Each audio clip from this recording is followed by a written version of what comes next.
Hello friends, नमस्कार। आप सभी को नमस्कार। आप सभी का वेलकम इस क्लास में।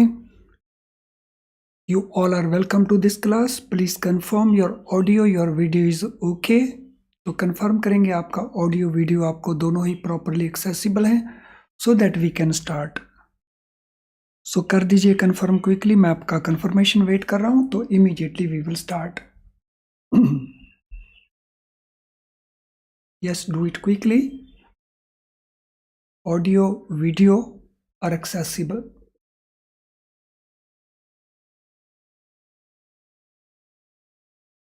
तो चलिए डिस्कशन को शुरू करते हैं। तो वी वर डूइंग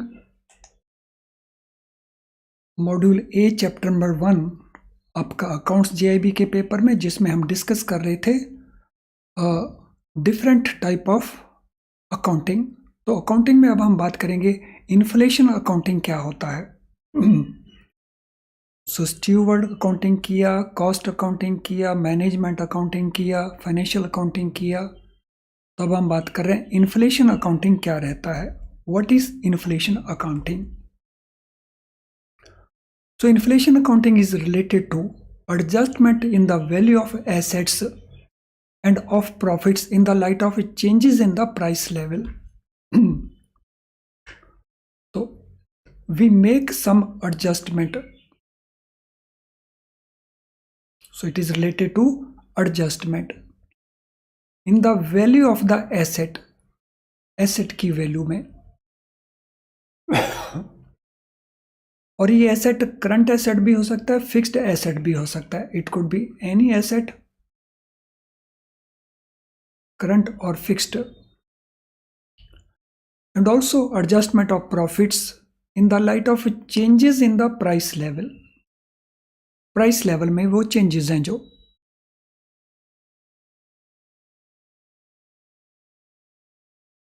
तो इसको हम इस तरह से अंडरस्टैंड कर सकते हैं। 2022 के अंदर प्रॉफिट रहा लेट अस से 100 का। 2023 में प्रॉफिट रहा 104 का। तो आपको बताना है इनमें हायर प्रॉफिट किस ईयर में अर्न हुआ अगर इन्फ्लेशन रेट 6% हो।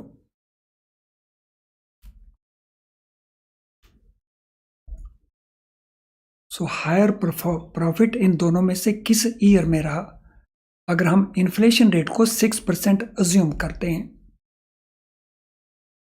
तो this is question for you. Yes, try to answer this question.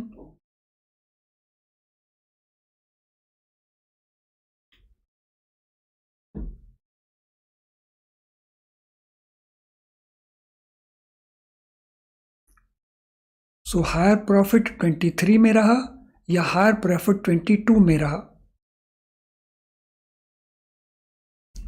सो अगर हम नॉमिनल टर्म्स में देखें, सो nominal terms means without adjusting the inflation, तो हमें नजर आएगा कि 23 में हायर प्रॉफिट हुआ।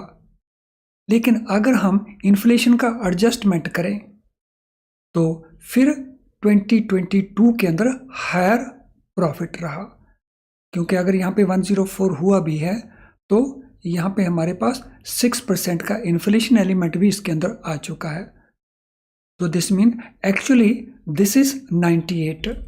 अगर हम इसको रियल बेसिस के ऊपर माने so this will be 98।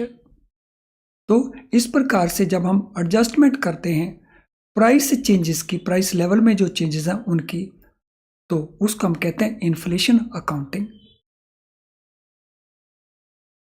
So it tries to overcome the limitations which arise in financial statement because of the cost assumption and assumption of a stable monetary unit.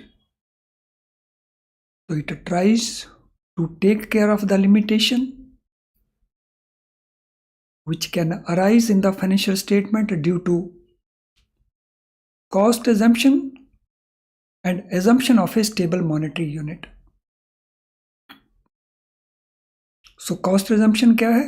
Recording the assets as their historical cost or original cost. So current value में भी different, original value में भी different. तो ये इसके कारण arise होता है। इसको ओवरकम करने के लिए हम इस अकाउंटिंग को यूज करते हैं। It corrects the distortions in the reported results caused by price level changes which result in overstating the profits। तो ये डिस्टॉर्शन को करेक्ट करता है। डिस्टॉर्शंस क्या है? जो बीच में गड़बड़ी आ गई है, वेरिएशंस आ गई हैं जो, उनको ये करेक्ट करता है जो रिपोर्टेड रिजल्ट्स हैं। और इन डिस्टॉर्शन के पीछे रीजन क्या है? प्राइस लेवल में चेंजेस आ जाना। और उससे क्या होता है? हमारे प्रॉफिट ओवरस्टेट हो जाते हैं। जैसे हमने एग्जांपल बनाया, तो हमें लगता है कि 100 हायर प्रॉफिट है, तो वो ओवरस्टेट हो गया।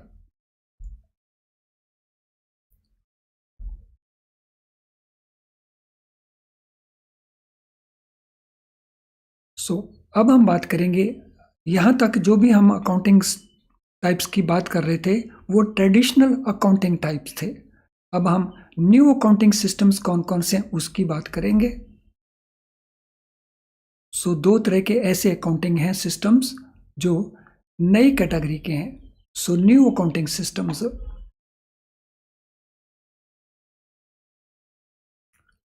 ये न्यू अकाउंटिंग सिस्टम्स कौन कौन से हैं? पहला है value accounting. Value accounting. Value accounting क्या होता है?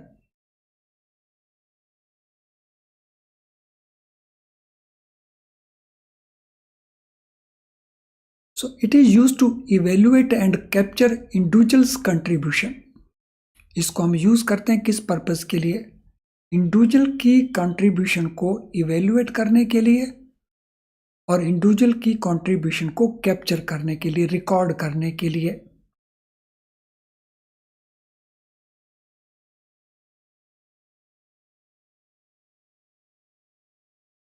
और ये कंट्रीब्यूशन टेंजिबल भी हो सकती है, इनटेंजिबल भी हो सकती है।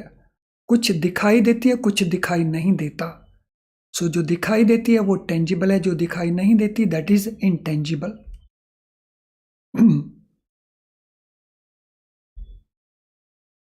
और इसको हम एक्सप्रेस करते हैं in percentage terms. It is expressed as a percentage for each contributor. तो इसको हर एक कॉन्ट्रीब्यूटर के लिए अलग से परसेंटेज टर्म्स में इसको हम एक्सप्रेस करते हैं।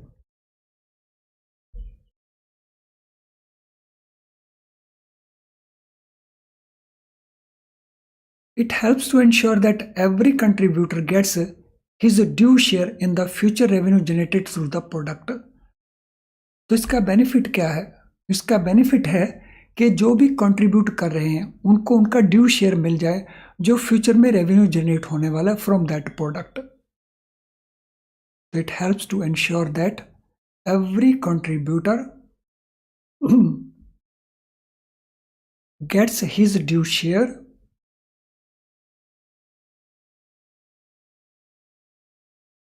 in revenue generated through the product in future।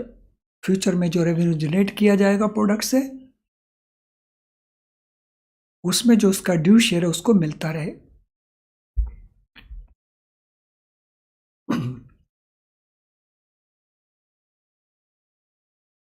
So it helps in deciding the share of revenue of each individual and department on selling the product in the market। तो इससे हम decide कर सकते हैं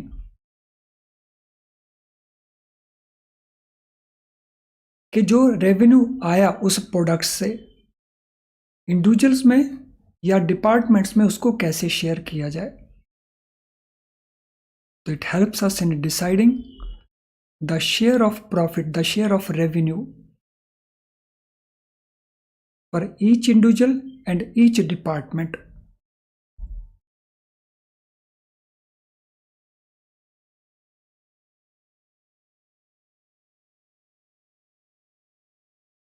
So this is value accounting।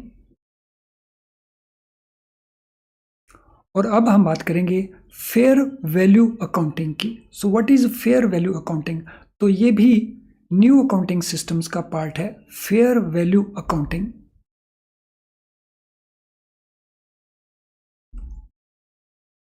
So fair value accounting क्या है? Fair value accounting is also known as current value accounting. तो इसका दूसरा नाम है करंट वैल्यू अकाउंटिंग।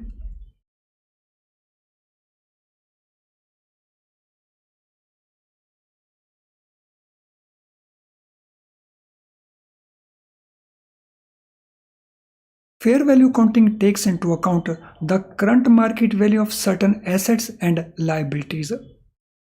तो ये कंसिडर करती है जो एसेट्स की या लाइबिलिटीज की है current market value,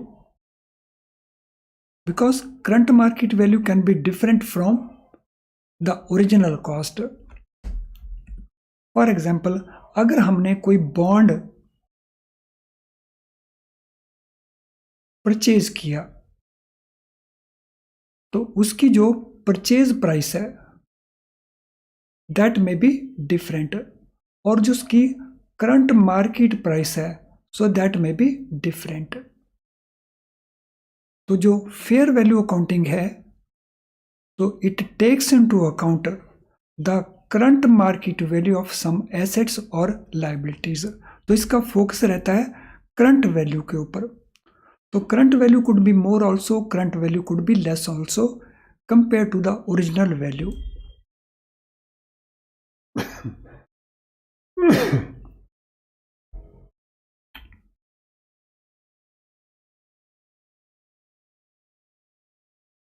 Fair value of the asset is the estimated price at which asset can be sold under current market conditions। किसी भी एसेट की फेयर वैल्यू क्या है? Estimated price at which the asset can be sold under current market conditions. तो जिस value को पर asset को बेचा जा सकता है तो जो उसकी एस्टिमेटेड प्राइस है वो उसकी फेयर वैल्यू मानी जाएगी। तो अगर बॉन्ड हमने 100 रुपीज में परचेज किया, एक सिचुएशन में उसकी वैल्यू 102 हो सकती है करंट प्राइस, और दूसरी सिचुएशन में इट कुड बी 98। तो फेयर वैल्यू में क्या लिया जाएगा? अगर उसकी करंट प्राइस 102 है तो उसको लिया जाएगा, अगर उसकी करंट वैल्यू 98 है तो इसको लिया जाएगा। सो परचेज प्राइस को नहीं लिया जाएगा। So this is concept of fair value accounting. तो ये कॉन्सेप्ट है फेयर वैल्यू अकाउंटिंग का। सो आई होप कि ये कॉन्सेप्ट आपने ठीक से अंडरस्टैंड कर लिया होगा, हर चीज़ आपने अच्छे से नोट कर ली होगी। If that is the position तो स्माइलिंग आइकन पोस्ट करके कंफर्म कर दीजिए yes you have done it. So you have clarity on all these issues and हर चीज़ को आप नोट कर रहे हैं तो क्विकली कंफर्म कर देंगे by posting smiling icon yes. So बिखेर दीजिए स्माइल्स को in the chat box quickly. So asset की फेयर वैल्यू हम इस तरह से एस्टिमेट करते हैं, और लाइबिलिटी की फेयर वैल्यू क्या है? So fair market value of liability is the estimated amount at which liability can be settled under the current market conditions। So fair market value of the liability is estimated at the amount which a liability can be settled under current market conditions। यानी दोनों ही cases में हमने current market value को लेना है। सो मेरा request रहेगा सभी स्टूडेंट्स से, क्योंकि कुछ स्टूडेंट्स ने कंफर्मेशन ऐड किया है बाय पोस्टिंग स्माइलिंग आइकन, बाकी स्टूडेंट्स ने नहीं किया है। तो मेरा रिक्वेस्ट है सभी से कि वो स्माइलिंग आइकन को क्विकली पोस्ट कर दें so that I come to know कि yes you are very very clear on all these issues. तो जिन्होंने नहीं किया है क्विकली कर देंगे फटाफट स्माइलिंग आइकन को पोस्ट, ताकि हम आगे चल सकें। Yes do it quickly. So जिन स्टूडेंट्स का रहता है कंफर्मेशन वो कंफर्मेशन क्विकली कर देंगे। तो I am waiting their confirmation by way of smiling icon posting.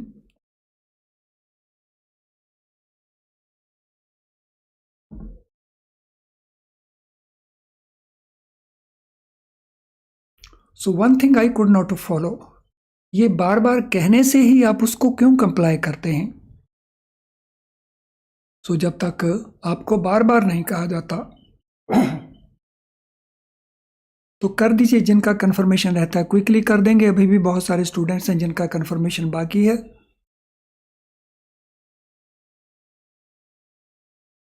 Under fair value accounting approaches, market approach, income approach, cost approach, so these can be used for deriving the fair value. So जब भी हम fair value accounting करेंगे तो उस purpose के लिए किस method को यूज किया जा सकता है, तो लिख लेंगे method use to calculate fair value,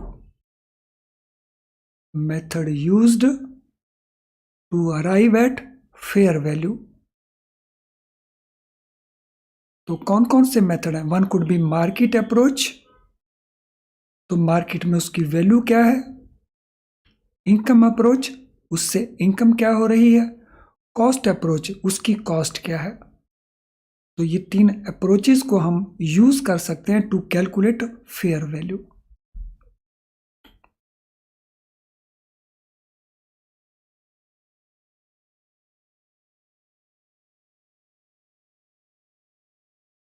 सो जिनका लाइक डिसलाइक अभी तक नहीं हुआ है वो क्विकली लाइक डिसलाइक को कंप्लीट कर देंगे। और मेरी रिक्वेस्ट रहेगी सभी स्टूडेंट्स को कि इस स्लाइड के ऊपर ये जो इन्फॉर्मेशन यहाँ राइट साइड के ऊपर है तो इसको ज़रूर पढ़ लें, ये आपके काम की इन्फॉर्मेशन हो सकती है। सो कर दीजिए लाइक डिसलाइक, जिनका लाइक डिसलाइक अभी तक नहीं हुआ है, डू इट क्विकली।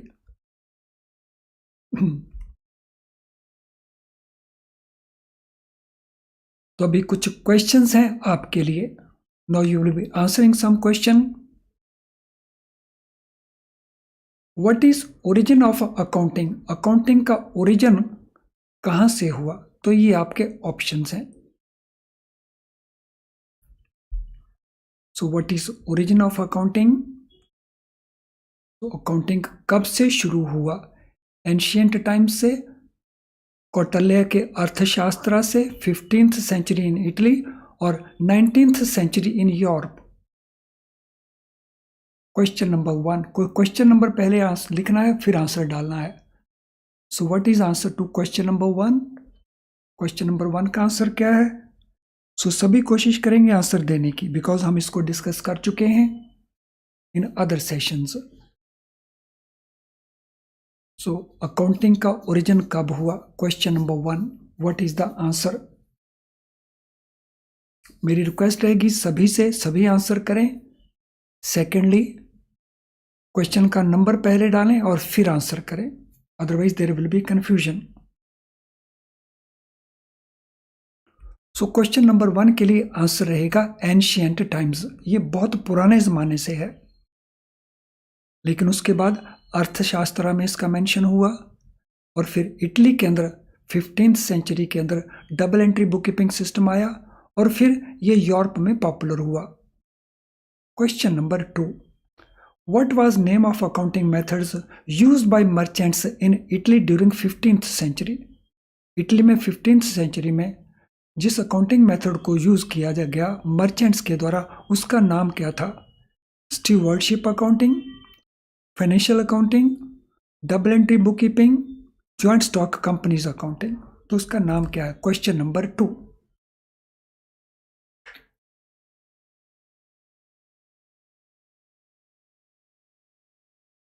सो सभी कोशिश करेंगे, सारे स्टूडेंट कोशिश नहीं कर रहे हैं आंसर देने की, मेरी रिक्वेस्ट है सभी से, तो सभी इसको आंसर करें। Question number 2। सो 4 ऑप्शंस आपके सामने हैं, तो विच ऑप्शन इज करेक्ट?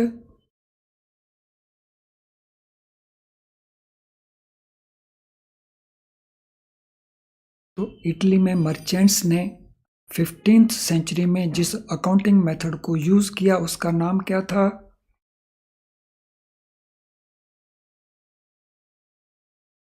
सो उसका नाम था double entry book keeping system.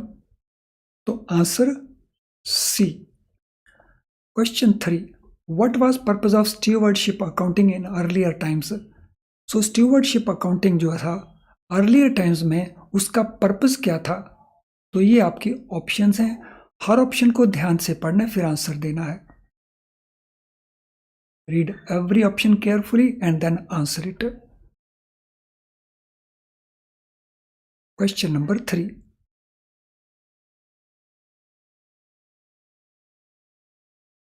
अगर आपको लगता है कि ये क्वेश्चन यूजफुल है तो हम इस एक्सरसाइज को कंटिन्यू कर सकते हैं, और अगर आपको लगता है कि ये यूजफुल नहीं है तो हम इसको डिसकंटिन्यू कर सकते हैं। तो यहाँ पे मैं आपका ओपिनियन जानना चाहूंगा। योर फीडबैक,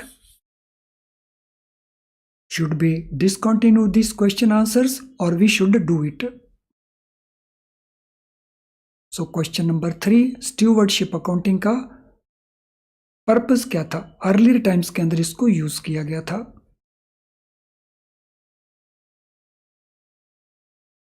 क्वेश्चन नंबर 3,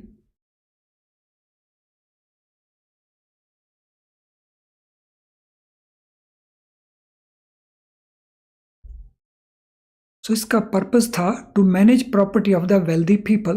जो वेल्दी पीपल हैं उनकी प्रॉपर्टी को मैनेज करना इसका पर्पस था। तो यहां क्वेश्चन पर्पस था, प्रोसेस नहीं।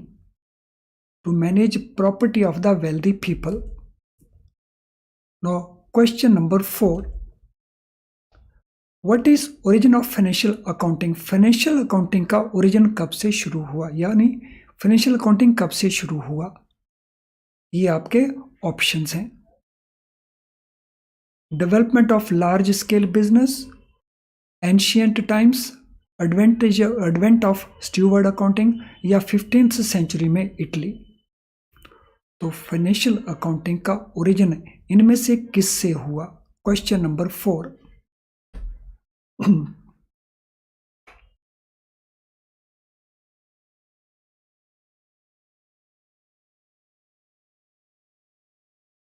फाइनेंशियल अकाउंटिंग का ओरिजिन इनमें से कौन सा ऑप्शन हमारा करेक्ट बनता है क्वेश्चन नंबर 4 के लिए?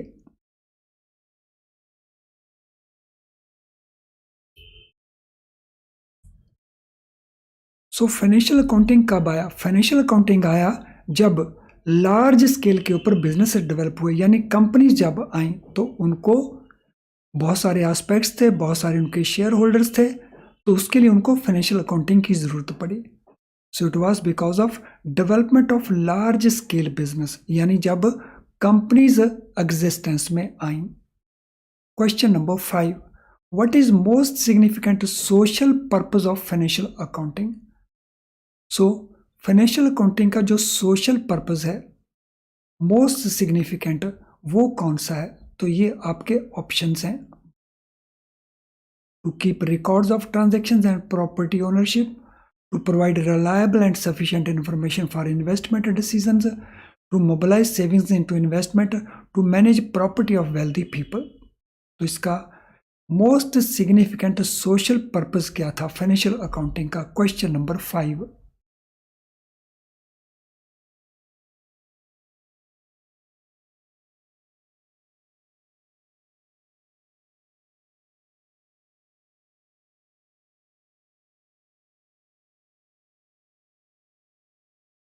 Question number 5, most significant social purpose of financial accounting.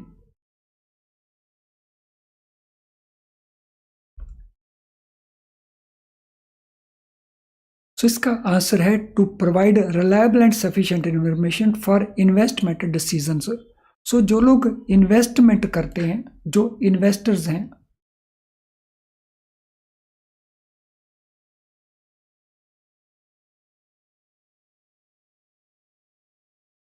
तो investors come from the society, ताकि उनको जानकारी मिल सके एक रिलायबल इंफॉर्मेशन और सफिशिएंट इंफॉर्मेशन, सो दैट वो जब इन्वेस्टमेंट करें तो उनके इन्वेस्टमेंट डिसीजंस इन्फॉर्म्ड डिसीजंस होने चाहिए। फ्रेंड्स, जो आपके आंसर आ रहे हैं या जो लोग पार्टिसिपेट कर रहे हैं, सो उससे एक ऑब्जर्वेशन है मेरा जो मैं आपके साथ शेयर करना चाहूँगा। तभी ऐसा लगता है बहुत सारे स्टूडेंट्स ने सिंसियरली प्रेपरेशन को शुरू नहीं किया है।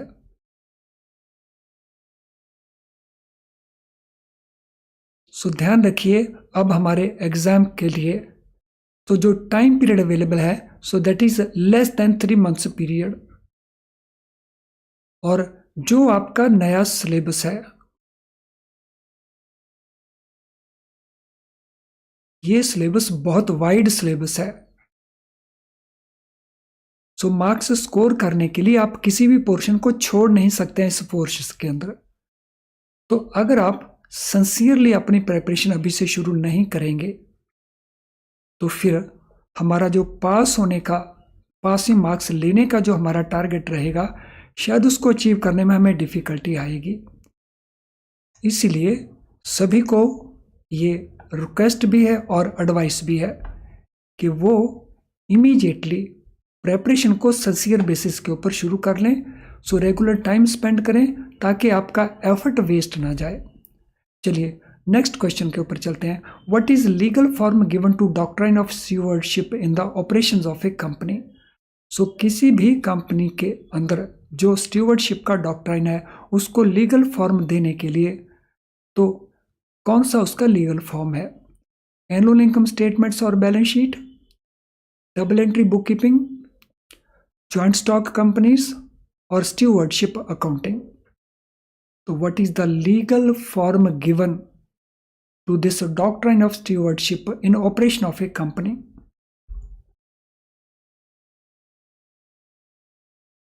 सो लीगल फॉर्मेट कौन सा दिया गया? सो लीगल फॉर्मेट दिया गया इनकम एंड एक्सपेंडिचर स्टेटमेंट की फॉर्म में प्लस बैलेंस शीट की फॉर्म में। So these are legally drawn in case of a company. So इसका लीगल फॉर्मेट क्या है? डॉक्ट्राइन स्टीवर्डशिप का, यानी जो शेयर होल्डर्स हैं उनको जानकारी देना। और शेयर होल्डर्स को जानकारी हम किसके थ्रू देते हैं? एनुअल इनकम स्टेटमेंट्स और बैलेंस शीट के थ्रू, यानी फाइनेंशियल स्टेटमेंट्स के थ्रू। तो ये जो स्टीवर्डशिप का डॉक्ट्राइन है कि ओनर्स को जानकारी देना, तो ये उसका लीगल फॉर्म है। सो question number 6 answer is a.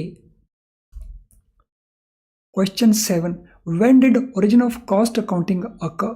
Cost accounting कब शुरू हुआ? तो ये आपके ऑप्शंस हैं। When did origin of cost accounting occur? Cost accounting कब शुरू हुआ?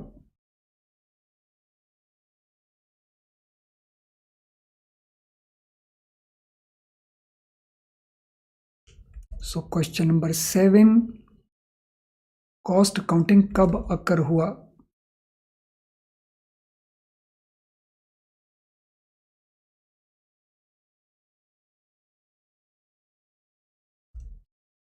सो इंडस्ट्रियल रेवोल्यूशन इंग्लैंड में जब हुआ तब, या टूल ऑफ इंडस्ट्रियल मैनेजमेंट के तौर के ऊपर, या 20th सेंचुरी में, या मैनेजमेंट अकाउंटिंग के डेवलपमेंट के प्रोसेस के through.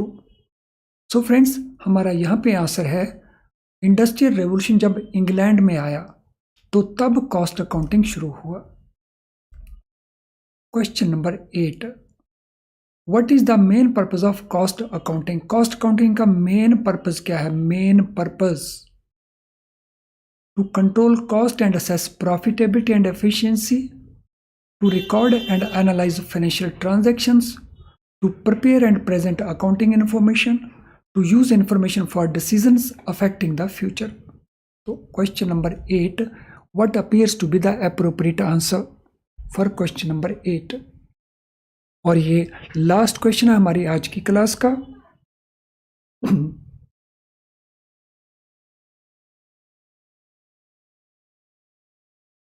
yes, quickly, question number 8, what is the answer for question number 8?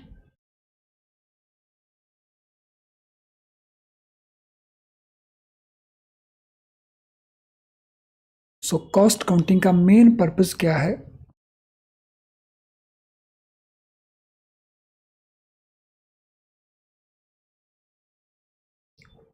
सो इसका मेन पर्पस है to control cost and assess profitability and efficiency. So cost accounting का main purpose ही है कि cost को एस्टिमेट करके कॉस्ट को कंट्रोल करना, उसके बेसिस के ऊपर प्रॉफिटेबिलिटी और एफिशिएंसी को असेस करना। सो क्वेश्चन नंबर 8 के लिए हमारा आंसर रहेगा ए। चलिए फ्रेंड्स, आज की क्लास को हम यहीं पे वाइंड अप करते हैं। सो हम कंटिन्यू करेंगे नेक्स्ट क्लास के लिए। Thank you friends. अगर आपका कोई क्वेश्चन हो किसी भी तरह का, तो आप अपने क्वेश्चन को कमेंट बॉक्स में टाइप कर सकते हैं। और अगर आप ये क्लास बाद में देख रहे हैं तो भी आप कमेंट बॉक्स में अपने क्वेश्चन को टाइप कर सकते हैं। और मेरी रिक्वेस्ट रहेगी सभी स्टूडेंट्स को कि वीडियो वॉच करने के बाद अगर वो कमेंट करेंगे कमेंट बॉक्स के अंदर कि ये सेशन उनको कैसा लगा, तो इससे दूसरे स्टूडेंट इस सेशन का फ़ायदा उठाते हैं। चलिए, मैं वाइंड अप करता हूँ अब इस सेशन को। Thank you friends, all the best.